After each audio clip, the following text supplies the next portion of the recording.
His Royal Highness Sheikh Mohammed bin Zayed Al Nahyan, distinguished Head of State and Government, Your Excellency Dr. Al Jabbar, President of COP28, Excellencies, ladies and gentlemen.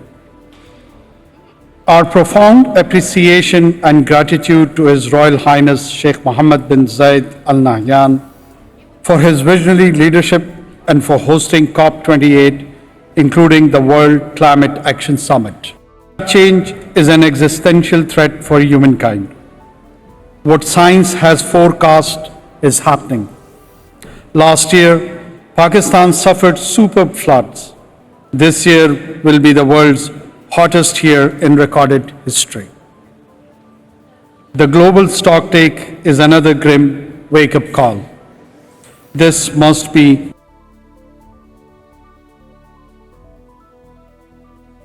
This year will be the world's hottest year in recorded history. The global stocktake is another grim wake-up call. This must be a COP of action. Excellencies, at COP26 in Glasgow, we increased our ambition, presenting our revised nationally determined contributions with the target of 50% overall reduction in projected emissions by 2030. This year, Pakistan presented a comprehensive national adaptation plan and has also launched an innovative Living Indus initiative that brings together our care for climate and for nature. And we will be presenting our first biennial update report during this COP. Last year, we led the endeavor to craft an agreement on establishing a global loss and damage fund. This year, we work to activate an adequately financed loss and damage fund and its funding arrangements.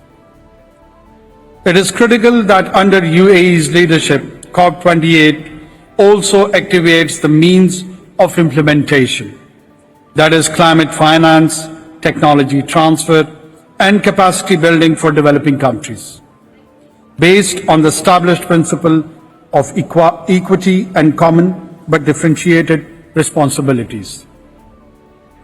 Climate justice demands that the developing countries be enabled to achieve the Sustainable Development Goals even as they contribute to climate objectives. The provision of sufficient, additional, predictable, grant-based climate finance by developed countries is imperative. The 100 billion commitment for climate finance must be fulfilled. And such finance should not be at the cost of development finance nor add to the already high debt burden of the developing countries.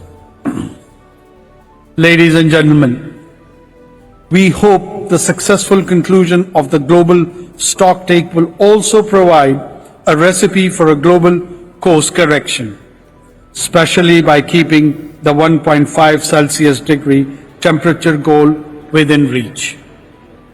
Developed countries must take the lead in raising global mitigation ambition, commensurate with their economic standing and historical responsibility, and then help developing countries do the same. Finally, we need to achieve global resilience through delivering an ambitious outcome in the form of a framework for the global goal on adaptation, with clear targets and indicators, including regular monitoring of progress to adaptation. Excellencies, our expectations from COP28 are high but not unrealistic. Let this COP deliver with actions, not just words. I thank you.